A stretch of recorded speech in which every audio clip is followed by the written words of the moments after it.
You're about to see an exciting demonstration. It's a demonstration of a 99B. What the heck is that, you're all thinking? Now we know that a 99 is an ice cream with a flake in it, or if you're like me, 2 flakes in it, because 1 is not enough. But the 99B, among other things, is a machine designed to play these things.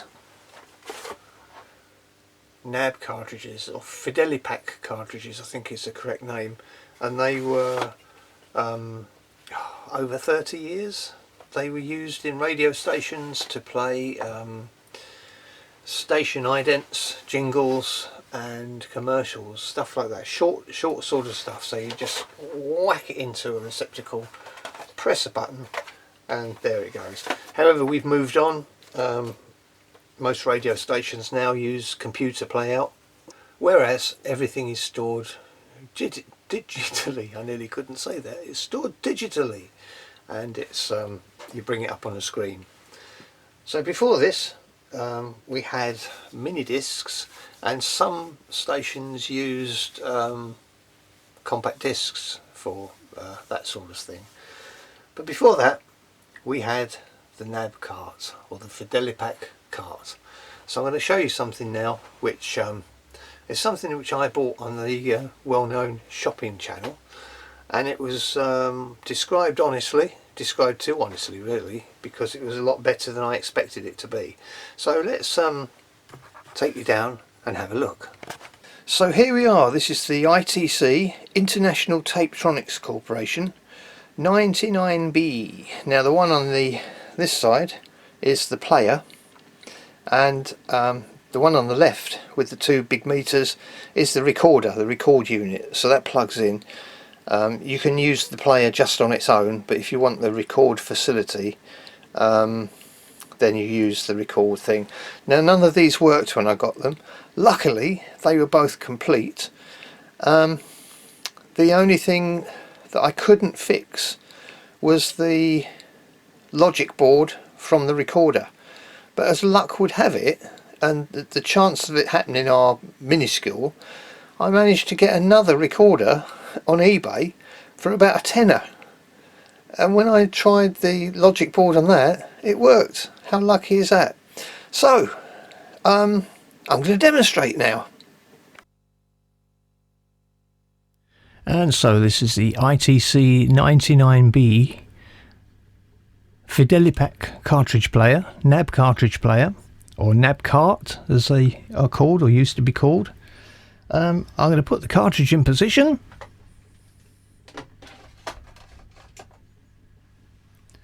And press play.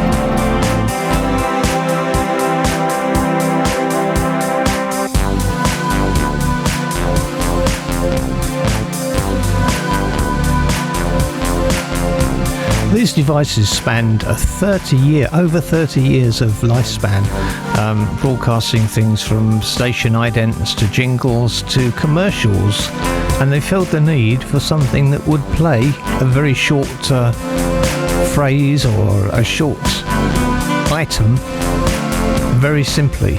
You just put it in a hole, press a button, and there you go, and it queues up itself once it's done.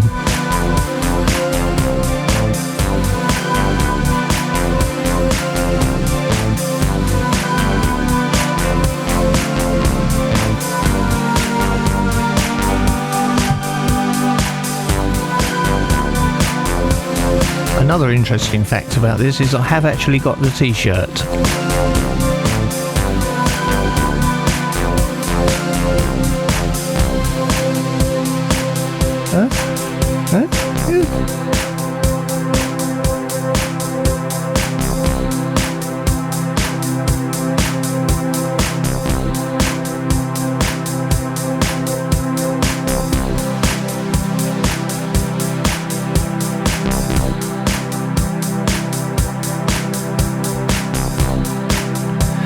very exciting bit coming now, because once it's done it goes into fast mode, so it will queue up fast for the next playing. Get ready for that.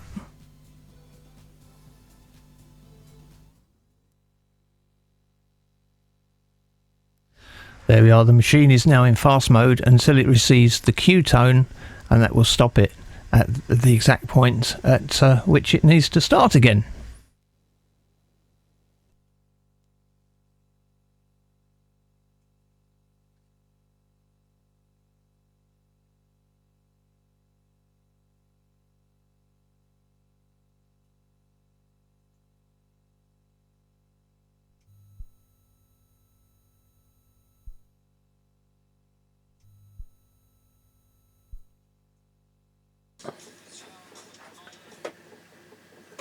Okay, just for techie types, I'll explain the what all the boards do. So this one is the control board, in other words the brain, like the computer. This one is called Elsa, and it's nothing to do with a lion. There's not a lion inside here anyway. It's called I forget what it stands for now, but anyway, that controls the when it sees the splicing tape come through, it actually senses the bump of the splicing tape. It can sense that and stops the tape so that the splice doesn't appear on the recorded program. It's not a disaster if it does, but it's better if it doesn't. This is the playback amplifier, so this does the audio, and this one is the servo for the motor that controls the speed of the motor. So it's electronically controlled, so if the mains frequency changes, the motor speed doesn't. So let's go out of it and also down a bit and then in a bit. There we are. So here we have a large lump of solenoid which pulls in, and you can see the little wheel come out, and that enters the cartridge through this little hole in the bottom. So the wheel goes up through there, plop, and then engages the tape. So I can show you that working. If I pretend there's a cartridge in, press play, and there we are. There's a record head and a playback head. The erasing is done with a big coil underneath, so it erases the whole cartridge and makes it ready to record. So there we are really. These things they weren't cheap either. I believe for the two, when they were new in about 85 I think these were, for the two of them I think they're about $6,000, 6,000 US dollars. There is actually somewhere that is printing this logo onto a t-shirt even now. It must have been Popular Machines.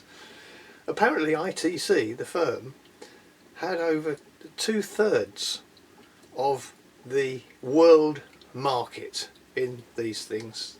That ain't bad going, is it?